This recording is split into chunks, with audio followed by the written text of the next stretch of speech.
همداران عزیز 19 ایون سال 2024 ناحیه پرکنتی ولایت تاشکند. من درباره گفتم حوض به شما آبی قطره‌گیری رو چه گذراندن در کار نشون میدم و یک حسابی دغلانه میکنیم گروبل. من همینجا آب زدگی 80 متر اکنون من نمیدونم چند متر چند پولی میزنن، اینش رو حساب کنید خودتون چند متر میزنن. اینجا قوه برق میبرید، من همین سفید قوه برق شلنگ سفید و من همین شلنگ قطعی موتور میرود. حساب کنید موتورش چند پولو زدن و تروبه همش چند پولو، اینش رو نمیدونم. بعد اینش رو انا باید همین تروبه رو میبرید، تروبه ترسه میشود. این تروبه تخمینا 8 سوم 6 سوم 7 سوم میوبید. از بزرگ خودمون بسیار است. من این ترستون میشد، انا حساب کنید اون طرفش رو خودتون میبیاید. من همینجا اومد، از همینجا دو تقسیم شد.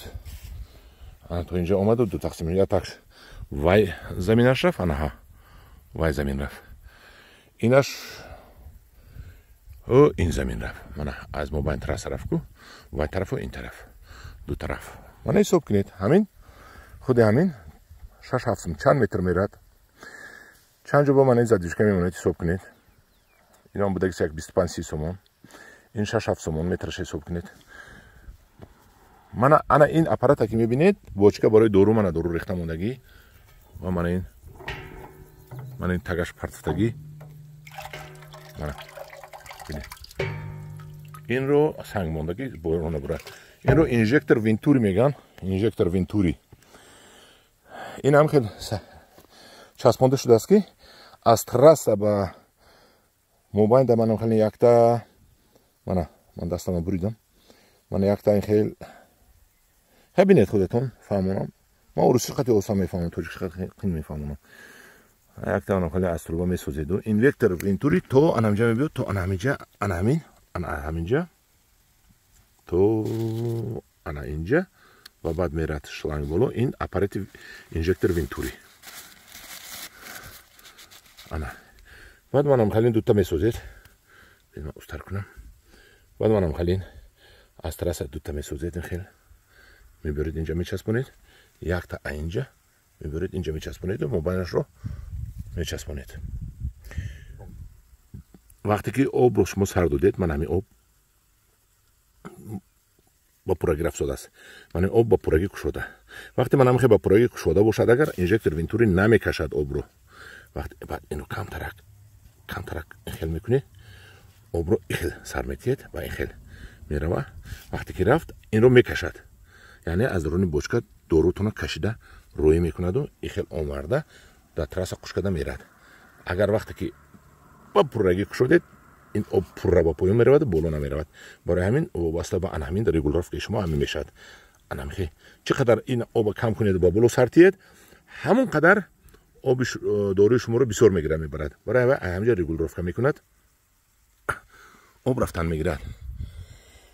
وقتتون حساب کنید که من اول لینتا 1.5 سوم 50 درهم وای. انا اول لینتا 50 درهم همین مترش 50 درهم حساب کنید. بسیارو میگن که یک قیمت شلنگ میراد، یک قیمت وای میراد. این نیوی گدنه، اگر نیوی گدنه باشد همین مردکا میکنن، همین خیلی پاکیزه کار میکنن. و آدمای میترسیدگی یه نیوی گدنه میگن یک قیمت شلنگ میراد و پولی بسیار میراد. این خودش همین دو جویه پامیدور شما همین پولی همین شلنگ پلنگا همش برآورده میتید. اگر تو آب قطرگی برآوردگی باشد، آب داشته باشد، این قریب که به پول میغلطد شما. برای محترم همون اقتصادچویی که میگه ده کردن در کار نیست، این پولی بسیار میرد، کار اختو نکنید. التماس خلقه انا با وای نبرید، با گمراهی نبرید. ما نبینید اگر همین برای همین ازبکستانی همین خلای نمیشد، مفید نمیشد، فایده آور نمیشد، میکرد می همین آبی قطرگی رو. این با کتمان زده است. اینجا با کتمان همین اینجا متابلوق قطره میشود، قرار است که متابلوق قطی واگون هم متابلوق قطی میروانده. نه او کتمان داده استشون بچه ها کتمان زده سودیم. من همدیران عزیز بینید این قدر پامیدور با من نشون تیم در کجا پامیدور است. انا پامیدور رو بینید وای طرف سوی چقدر پامیدور است. بینید جو پمیدور بوق پروری در ناحیه پارکند پمیدورشون اوخی زور میشه و اینجا اینمی جار اینه بینه خیلی معلوم است یا برای زمین بودگی هم یا برای دانم که پمیدور کوری کرده است اینا سبزی بینه چقدر سبزیشی پمیدور رو بینه چقدر خوشوه همدور عزیز تو تونستم با شما یک چی گفتم نمونه نشون دادم که شما یاد گیرید با شما نه در یگانجا نشون میتید این رفتار و گفتار رو نه در برنامه اخبار نشون میتید و نه در دیگر برنامه ها فقط در انگور و باغ میابید این مصلحت ها رو برای از مصلحت ما شما برخوردار شوید فایده گیرید برای مصلحت لایک مونید فقط شد برای من یک جهان تشکر به هر یک شما که یک سخن گفتید یک لایک موندید یک بحث کردید یک تماشا کردن نگذارید یک لایک مونید یک گم سخن گویید